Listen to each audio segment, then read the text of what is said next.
Bismillahirrahmanirrahim.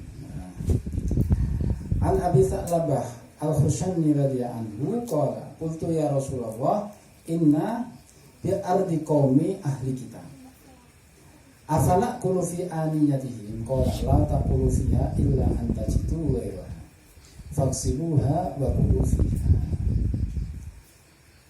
Muttafaq. Ini yang berlaku kalau kita hidup di tengah masyarakat yang majmuk ini hadis ini perlu kita pahami. Dari Abu Sa'labah Al-Khushani radhiyallahu anhu, dia berkata, aku bertanya atau melapor ya Rasulullah, sesungguhnya kami hidup di tengah kaum ahli kitab, artinya Yahudi atau Nasrani, non Muslim lah. Apakah boleh kami makan menggunakan wadah-wadah mereka? Dohirnya ajangnya wong non muslim itu kan tidak terhindar dari najis. Misalnya wajan yogi goreng babi misalnya toh, apa-apa yang tidak halal itu kan bangkainya jadinya najis toh. Nah itu bolehkah kami makan menggunakan ajang mereka? Cangkir juga mungkin kan di nganu khomer dan sebagainya juga. Nah, ajangnya makan pernah gawe apa babi dan sebagainya kita tidak tahu. Sementara cara mensucikannya kan harusnya bukan hanya dengan sunlight, tapi nak cara syar'i nak wis kadung babi kan 7 kali basuhan salah satunya dengan tanah baru bisa suci. Nah mereka kan tidak ada syariat seperti itu. Bolehkah kami makan dengan menggunakan wadah-wadah mereka? Kalau ada bertamu dari sedulur non muslim disuguhi makanan seperti itu, ya makanannya sih sego goreng, tapi ajangnya ini yang dibahas masalah ajangnya yakin sucinya apa tidak, kan itu. Pernah diajang si najis apa enggak? Maka Rasulullah menjawab, la taqulu fiha, janganlah kalian makan menggunakan wadah tersebut, illa allati jitu ghairaha, kecuali kalian sudah tidak mendapati ajang selain yang itu. Mending ajang godong sih, aku ajang godong atau ajang opo lah sing instan tepung mika kayak gitu. Kecuali kalian tidak mendapati ajang selain itu, maka boleh kalian makan atau minum pakai itu, tapi faghsiluha, cuci dulu dan minumlah memakai wadah tersebut. Cuci di sini. Jadi jangan asal, karena orang-orang kafir itu tidak memperhatikan tentang toharoh. Karena mereka pipis karena orang Jawa, Pokoknya orang Hindu itu delok. Kalau kalian lihat lewat perkampungan sing Hindu-Hindu, wah masya Allah. Saya pernah jalan di kampungnya orang Hindu itu, kadang-kadang orang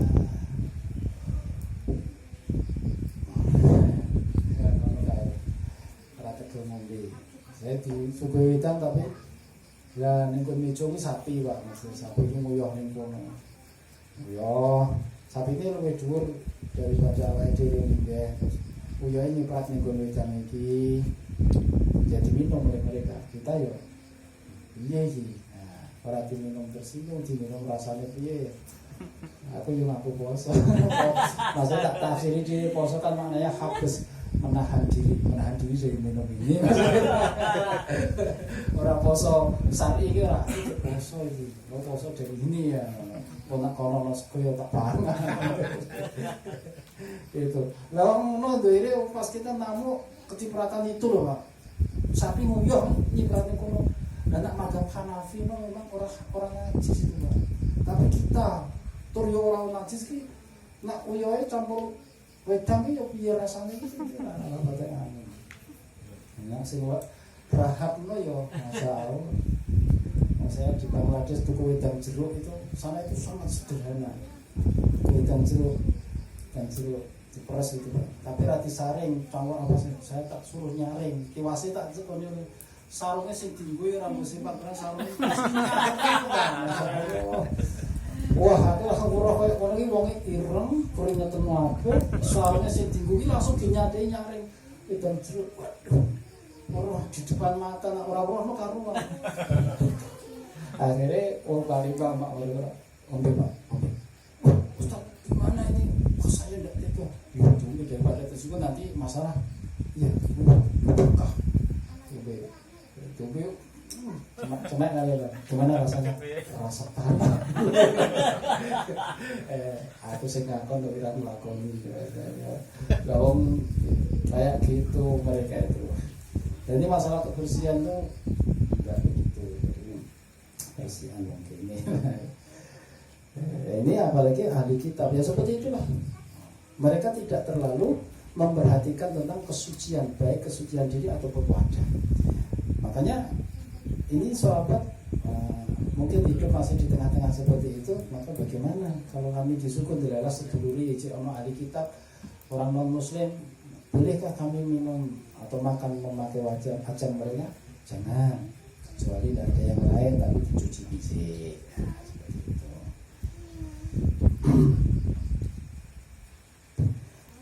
Nah, terus terkait dengan Rasulullah pernah berwudu pakai wadahnya orang musyrik. Pernah. Oh ya, hadis berikutnya. An Imran bin Husain radhiyallahu anhu anna Nabi sallallahu alaihi wasallam tawaddu'u mimma zadati imra'ati musyrikah. Dari Imran bin Husain radhiyallahu anhu, sesungguhnya baginda Nabi sallallahu dan para sahabatnya pernah berwudu dari sebuah mazadah ini mungkin ini kelenting wadah banyu yang terbuat dari tanah-tanah liat. Tapi ini miliknya orang musyrik, dari wanita musyrik. Rasulullah di situ kok pernah berwudu dari itu. Kalau memang wadahnya orang musyrik itu madonatun najasah, najis, mungkin satu ini di wadah banyu, di wadah opo dan sebagainya, kan kita tidak tahu juga. Ini Rasulullah pernah berwudu memakai wadah dari wanita musyrik. Maka ini Rasulullah tidak membatalkan wudunya. Ada lagi penafsiran ulama mazadah ini yang dikehendaki adalah wadah yang terbuat dari kulit binatang. Nah, kalau yang terbuat dari kulit binatang, memang kulit binatang dulu orang musyrik itu membuat wadah minuman itu nyimpen madu, nyimpen minuman itu dari kulit, Pak. Disamak dulu, setelah disamak dijahit rapat, dikasih lapisan apa enggak, nyimpen arak, nyimpen apa-apa, termasuknya untuk nyimpan air juga dari kulit. Dan ini Rasulullah pernah wudu dari wadah seperti itu. Maka Rasulullah tidak membatalkan ini, tapi kalau misalnya kok tidak sah karena airnya menjadi najis, karena wadahnya najis, mestinya Rasulullah tidak wudu dari itu. Nah, ini menunjukkan bahwa bolehnya menggunakan wadah apapun dari orang kafir kalau diyakini sucinya. Karena nak kulit binatang itu di situ secara umum nak misalnya di wadah banyu ya orang di wadah ini biasanya orang-orang Arab seperti itu. Jadi ada nuzulnya pernah Rasulullah ini hadisnya sebenarnya panjang. Rasulullah mengutus Sayyidina Ali dan orang yang lain bersamanya dalam sebagian perjalanan untuk mencari air, sementara Rasul dan para sahabatnya kehabisan air. Maka Rasulullah bersabda, pergilah kalian berdua dan cari air, Sayyidina Ali dan yang lainnya. Maka mereka berdua pun pergi, kemudian menemui seorang wanita yang ada di antara dua wadah yang berisi air, yang mana wadah tersebut ada pada unta miliknya. Kemudian Sayyidina Ali dan kawannya berkata kepada wanita itu, mana air? Ada air? Maka wanita itu bersabda, ahdi bin ma' amsi hadisa. Oh, saya bisa dapatkan air pada waktu ini, tapi tunggu sebentar. Maka Rasulullah Sayyidina Ali dan kawannya berkata, pergilah kamu menemui Rasulullah sampai hadis berbunyi. Maka Nabi SAW pun memanggil wanita tadi untuk menghadirkan wadah yang berisi air. Maka wanita itu pun menuangkan air dari wadah yang terbuat dari kulit untuk Rasulullah dan para sahabatnya. Kemudian setelah itu Rasulullah bersabda kepada para sahabat, minumlah kalian dan bawalah bekal minuman dari itu dan berwudulah dari itu. minum, wudu, ngambil bekal dari itu semua, dari wadah yang terbuat dari kulit tadi tapi miliknya wanita non muslim. Ini menegaskan bahwa wadah-wadah yang dimiliki oleh orang-orang musyrik kalau memang itu diyakini suci maka suci. Misalnya ini termasuk musyrik, ambil ya orang Kristen, itu termasuk musyrik. Nah ini kalau memang wadah yang mereka gunakan suci, umpama kita dikasih minum atau apa ya boleh. Kalau yakin kesuciannya. Jadi tapi nak banyu kita ya aqua gelas ya Pak ya, jadi ya aman. Kemudian juga menguatkan tentang hadis yang sebelumnya bahwa dengan menyamak kulit tadi menjadi suci meskipun kulit dari binatang bangkai. Sehingga kalau sudah suci digunakan untuk menampung apa saja maka tidak masalah. Kemudian juga basah-basahan yang teralir dari wanita musyrik itu juga suci. Wanita yang musyrik meskipun orang patek nggatekke kesuciannya tapi nak ora cetok-cetok itu najis, misalnya dhek keringetan sing dolan awake dhewe ya ora dadi najis gitu Pak. Utawa dhek misalnya awake dhewe diraupi wong musyrik banyu dhek ngene, itu juga basah-basah yang ada pada badannya atau pakaiannya kalau tidak jelas-jelas itu najis maka juga hukumnya suci. Karena secara umum wong ngesokke banyu apalagi bareng ngasu. Cukup banyu kan mestinya teles dan menuangkan air untuk Rasulullah. Nah menuangkan tuh lazimnya kan juga kena basah-basahan air dari yang dituangkan itu juga nyatanya juga tidak dihindarkan oleh Rasulullah, berarti suci.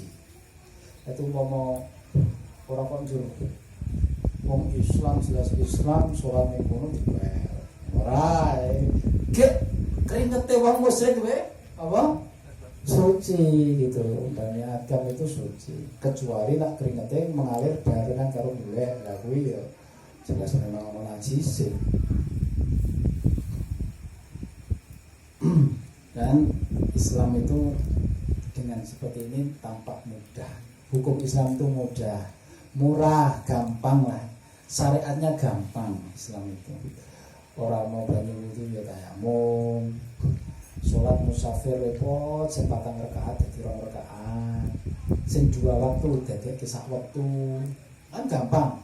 Nah, arep mangan ora ono sing halal kok piye wadah oleh nyawanya terancam onone daging asu jadi ya ora apa-apa. Ketemu erok jemput lali hasil pangan. Lah wong mandorot kok ya sing haram dadi halal to. Nah, seperti itu. Islam mudah. Mudah. Wah arep keseleten ora ono banyu, orane uyah, ombe uyah kena doror kok daripada keseleten mati rasa nafas. Orane arep iki sesekali ngombe arep. Tapi ki glontor ora lanjut bar wis glontor terus ditambah juga lah kuwi haram soalnya materinya sudah agama itu sudah sholat ning negara-negara non muslim kita sholat golek musala rano ya sholat ning sisih dalan aja ning dalan tabia. Ya ini karena bumi ini semuanya sah untuk sholat.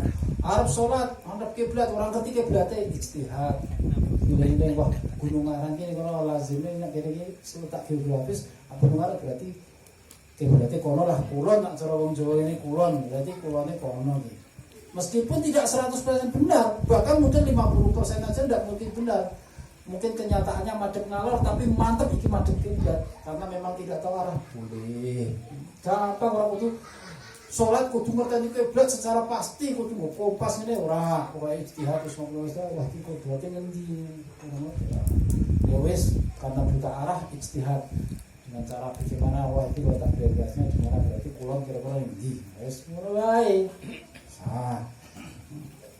Bisa jemaah Indonesia ini Australia Pak masjid yang Australia berjalan harus Jumatan buat masjid 6 jam pakai sedan itu tidak menemukan masjid duduk gereja malah ini kumpul juga kawan saya namanya Abdul Razak, orang Singapura. Jodoh gereja itu permisi mau sholat diizinkan, jadi dia kata ini pertama seumur hidup sholat zuhur di dalam gereja. Diizinkan di sana. Akhirnya sekarang dakwah berkembang sana, banyak gereja jadi masjid. Karena bengkrak, sana itu gereja yang mewah-mewah tapi rano jemaahnya akhirnya dijual juga. Dijual, sekarang ada aturan tidak boleh menjual gereja kepada orang Muslim, tapi wong kelihatan Muslim rano sebelum itu murah, wong Muslim tambahan dari madrasah ex gereja. Gitu ya, tenang. Ini ada pertanyaan Mbak?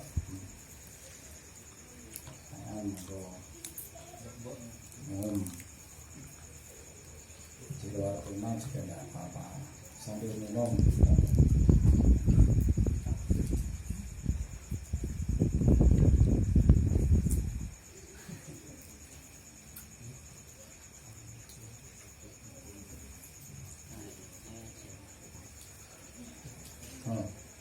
Pertanyaan monggo, tanya bebas saja. Mensikapi yang terbaru itu yang apa, khayalan jihad itu azan tapi yang sholat dulu itu gimana? Pada saat sholat tapi di hayal jihad Kayaknya azan loh, azan waktu azan sebenarnya tujuan azan kan menjaga waktu sholat, tapi hayal sholat malah diganti hayal jihad. Itu tidak pernah keluarin, tidak ada dalam hadis seperti itu. Kalau hayal jihad dikumandangkan di luar azan maka boleh kita mengajak, maknanya hayal azan, ayo mari kita berjuang, ya kan begitu, tidak apa-apa. Tapi nah itu diselipkan dalam lafaz azan maka tidak sah. Azannya sah. Orang kenal. Sampai juga pembahasan fikih yang kewarid di masyarakat awam itu kadang-kadang ketika ngadani mayit di kubur ini kot komatil kiamah gitu, kiamat telah berdiri, kiamat telah datang gitu, harusnya tetap kot komatil sholah semua Pak. Ikomatnya itu tetap kot komatil sholah, bukan kot komatil kiamah. Kot komatil kiamah itu enggak, tapi kot komatil sholah. Jadi kalau ada yang mengatakan kot komatil kiamah, bid'ah yang sayyid'ah metode. Nah seperti ini juga ada yang hayya ala jihad, bid'ah Rono, dan itu juga tidak pernah kewarid sama sahabat. Ngajak jihad boleh saja, tapi harus diselipkan dalam ada kobar sholat di ceramah hari tujuan hayya ala jihad tidak apa-apa. Tapi kalau di dalam agama jadi bid'ah. Yang lain?